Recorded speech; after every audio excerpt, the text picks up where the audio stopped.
കേരളത്തെ ഞെട്ടിച്ച കൂട്ടക്കൊലയുടെ കാരണം ഇപ്പോഴും അവ്യക്തം. പ്രതി ലഹരി ഉപയോഗിച്ചെന്ന നിഗമനത്തിലാണ് അന്വേഷണ സംഘം. സാമ്പത്തിക പ്രശ്നങ്ങളാണ് കൊലയിലേക്ക് നയിച്ചതെന്നാണ് സൂചന. ഗുരുതരാവസ്ഥയിൽ കഴിയുന്ന കൊലപാതകിയുടെ അമ്മയുടെ മൊഴി കേസിൽ നിർണായകമാണ്. പ്രതിയുടെ മാനസിക നില പരിശോധിക്കാൻ മെഡിക്കൽ ബോർഡ് രൂപീകരിക്കാനും തീരുമാനിച്ചു. 6 മണിക്കൂറിൽ 5 കൊലപാതകം. ആദ്യം കേട്ടവർക്കെല്ലാം അവിശ്വസനീയം. താൻ കൂട്ടക്കൊല നടത്തിയെന്ന് പോലീസ് സ്റ്റേഷനിലെത്തി പ്രതി പറഞ്ഞിട്ടും പോലീസിന് ആദ്യം വിശ്വസിക്കാൻ കഴിഞ്ഞില്ല. പ്രതി പറഞ്ഞ സ്ഥലങ്ങളിൽ പോയി അന്വേഷിച്ചപ്പോഴാണ് ഞെട്ടിക്കുന്ന, മനസാക്ഷിയെ നടുക്കുന്ന വിവരങ്ങൾ പുറത്തറിയുന്നത്. അപ്പോഴും ചോദ്യങ്ങൾ ബാക്കി. 23 വയസ്സുകാരൻ കൂട്ടക്കൊല നടത്താനുള്ള കാരണമെന്ത്? ഇന്നലെ മുതൽ അതിന്റെ പിറകിലാണ് പോലീസ്.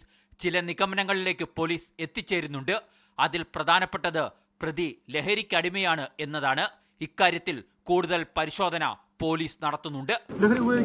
അതിന്റെ എവിഡൻസ് ഉണ്ട്. നമ്മൾ കൂടുതൽ സയന്റിഫിക് പരിശോധനയ്ക്ക് ശേഷം മാത്രം അത് കൂടുതലായിട്ട് ഡീപ്പായിട്ട് പറയാൻ പറ്റും. ഏത് തരത്തിലുള്ളതാണ്, മദ്യമാണോ MDMA ആണോ, അങ്ങനെ അത് ഇപ്പൊ പറയാൻ പറ്റില്ല. സാമ്പത്തിക പ്രതിസന്ധിയിലായിരുന്ന പ്രതി സ്വർണം തട്ടിയെടുക്കാനാണ് കൊലപാതകം നടത്തിയതെന്ന സൂചനകളും പോലീസിന് മുന്നിലുണ്ട്.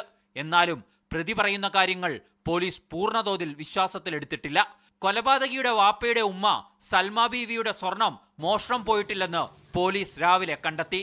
ഇതിലൊക്കെ വ്യക്തത വരണമെങ്കിൽ ഗുരുതരാവസ്ഥയിൽ ചികിത്സയിൽ കഴിയുന്ന കൊലപാതകി അഫാന്റെ അമ്മ ഷമിയുടെ മൊഴി രേഖപ്പെടുത്തണം. ഇത് ഉടൻ സാധ്യമാവില്ല. തളർന്ന് കിടക്കുകയാണ്. തലയൊക്കെ സംസാരമൊന്നും ക്ലിയർ ആവില്ല. മൊത്തം ഒരുപാട് മുറിവാണ്. സംസാരം ക്ലിയർ ആവില്ല. മൊത്തം നീരടിച്ച്. പഴുതടച്ച അന്വേഷണത്തിന് 3 ഡിവൈഎസ്പിമാരുടെ നേതൃത്വത്തിൽ പ്രത്യേക സംഘത്തെ രൂപീകരിച്ചിട്ടുണ്ട്. 4 CIമാർ അന്വേഷണ സംഘത്തിലുണ്ട്. IG നേരിട്ട് മേൽനോട്ടം വഹിക്കും. മീഡിയ 1 തിരുവനന്തപുരം.